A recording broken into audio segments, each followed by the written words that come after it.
Storytime, Evoluzione Radio.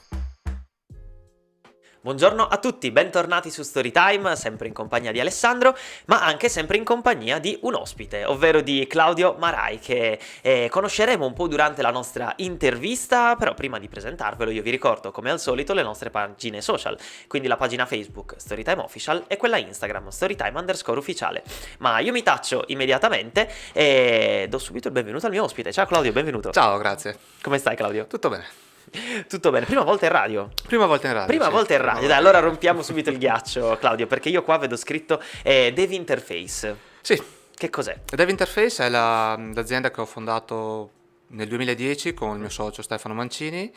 È un'azienda che si occupa di sviluppo web e mobile. Diciamo che quando l'abbiamo creata l'idea era di creare un'azienda che fosse all'avanguardia sullo sviluppo, nel senso utilizzasse tecnologie all'avanguardia, sempre le tecnologie più recenti, per avere un vantaggio competitivo rispetto magari a grandi aziende e per poter offrire ai nostri clienti una gamma di servizi, una gamma di soluzioni su misura, scelte Certo. di volta in volta in base a quella più efficace per i loro progetti. Ok, benissimo. Senti, e qual è il tuo background? Tu da dove parti per poi fondare Dev Interface? Allora, io parto, diciamo che la passione per l'informatica nasce fin da piccolo, poi avevo avuto un percorso abbastanza lineare, nel senso che appunto ho fatto informatica alle superiori, poi l'università a Verona, ho lavorato per alcuni anni su alcuni progetti a livello nazionale e poi in ambito bancario e in quella fase poi ci siamo ritrovati con Stefano, che ci eravamo conosciuti all'università, e da lì è nata, c'era già l'idea, diciamo, lì è nata l'occasione di creare Ok, Dev di creare Interface. qualcosa. Esatto, di creare qualcosa di nostro, di avere la possibilità di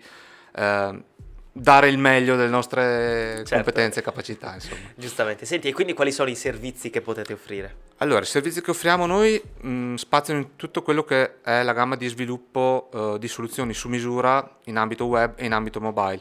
Quindi si va dai classici e-commerce gestionali a soprattutto proprio soluzioni personalizzate, per cui andiamo a identificare con il cliente quali sono magari dei flussi di lavoro interno che possono essere migliorati, piuttosto che delle aree che loro vogliono digitalizzare, e andiamo a creare una soluzione su misura per loro, adatta proprio per la loro azienda, per la loro realtà, per andare a ottimizzare questi flussi o per andare appunto a migliorare l'efficacia lavorativa. Certo. E senti, questo è molto interessante. Da dove si parte effettivamente per creare una cosa del genere?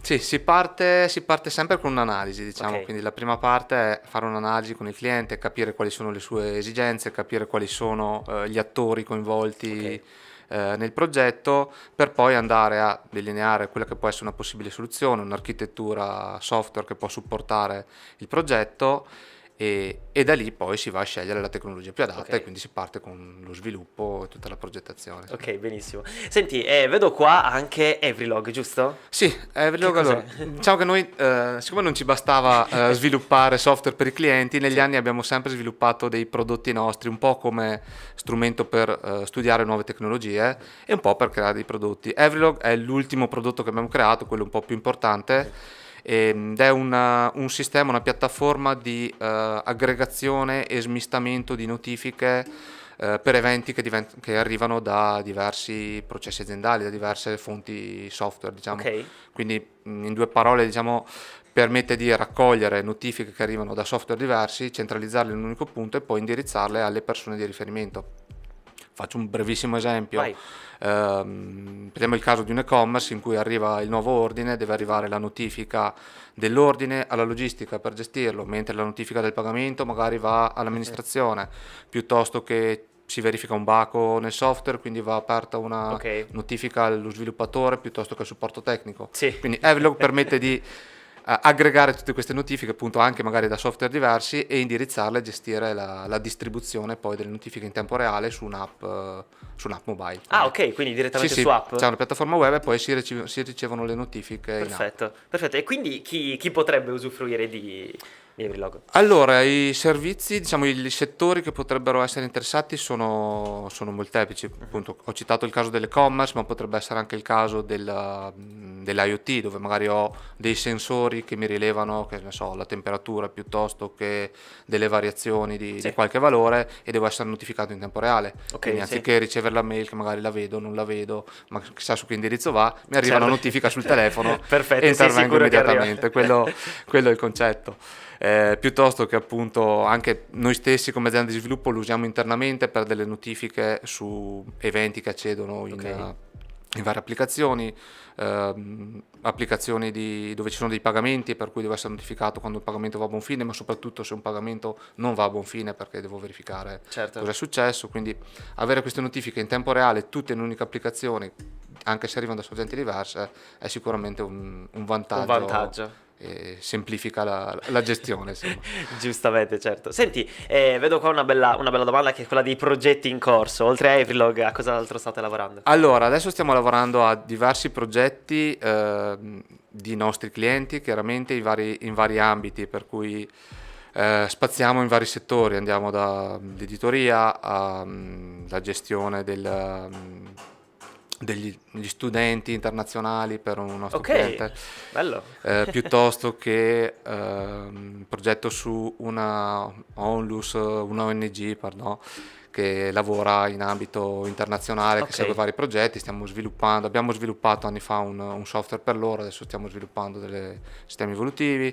Per altri clienti stiamo sviluppando una piattaforma di pagamenti online, di scambio di monete. Quindi, perfetto, quindi avete tanti progetti. Abbiamo tanti progetti, ci sono tanti ambiti e in tutto questo stiamo portando avanti le nuove funzionalità su Evrilog legate alle metriche, quindi non solo notifiche ma anche la raccolta di dati.